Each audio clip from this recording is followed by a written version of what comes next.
In the heart of the African savanna, where golden grass stretched as far as the eye could see and the sun painted the earth in hues of fire, there existed a no-man's land known as the Hollow Plains.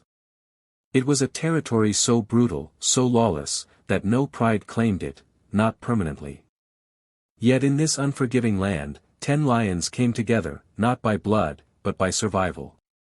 Each of them had once ruled or served a different pride, until fate stripped them of everything. Morosi, the oldest, once ruled a vast kingdom to the east before being dethroned by younger males. Tao, a silent giant with a dark mane, lost his brother in a waterhole ambush. Simba, still young and fierce, had watched his cubs slaughtered by invaders. Django, Lumo, Baka, Shuja, Kazi, Mwamba, and Baraka, each carried scars deeper than skin. They first met near the dry gorge, where hunger had driven them to the same zebra kill. They growled, circled, and prepared to fight.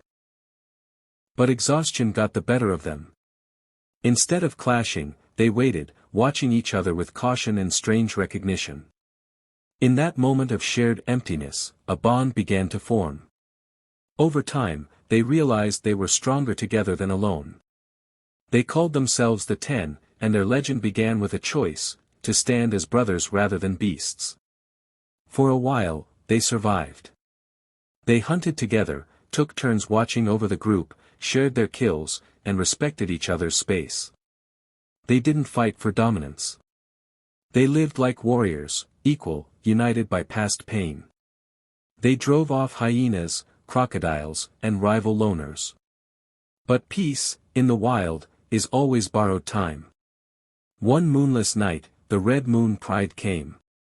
They were 4 monstrous males with blood-red manes, infamous for overthrowing prides and slaughtering cubs. They ruled half the southern savanna and were expanding. When they caught wind of the 10 and the Hollow Plains, they saw it as an insult.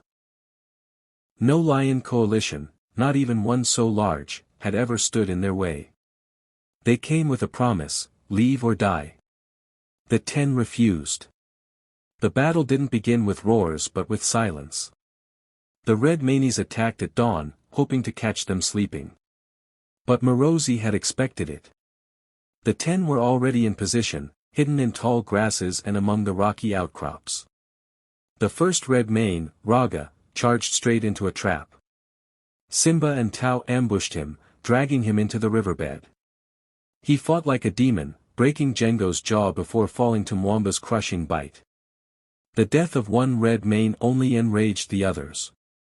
By sunset, the savanna echoed with war. Clause RA. The death of one red mane only enraged the others. By sunset, the savanna echoed with war. Claws raked against flesh, manes were torn, and the scent of blood was thick in the air.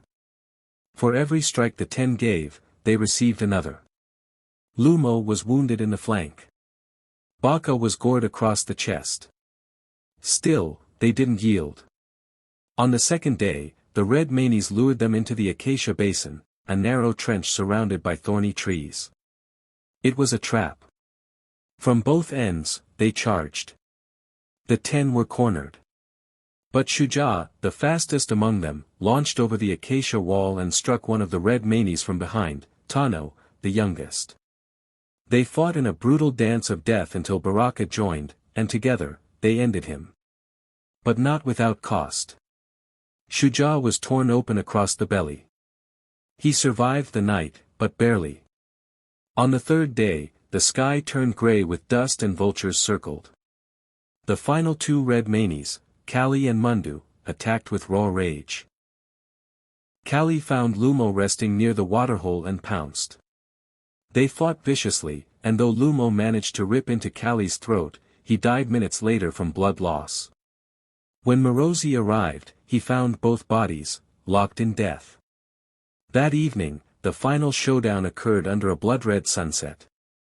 Mundu, the strongest of them all, faced the remaining 7 lions near the cliffs of Nika Ridge. But Mundu was not just strong, he was clever. He isolated Baraka and mauled him, trying to pick them off. For a while, it seemed he might succeed.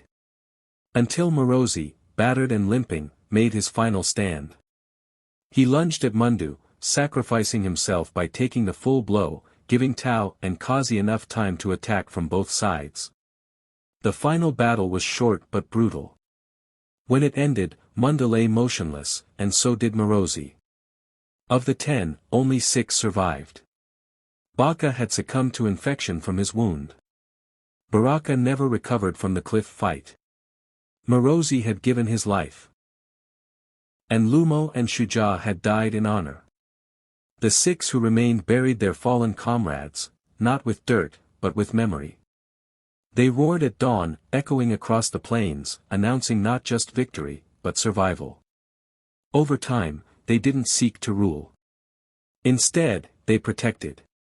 They adopted orphan cubs, defended lone lionesses, and turned the hollow plains into a refuge.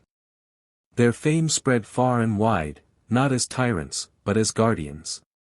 Years passed. Old age came. One by one, they too returned to the earth.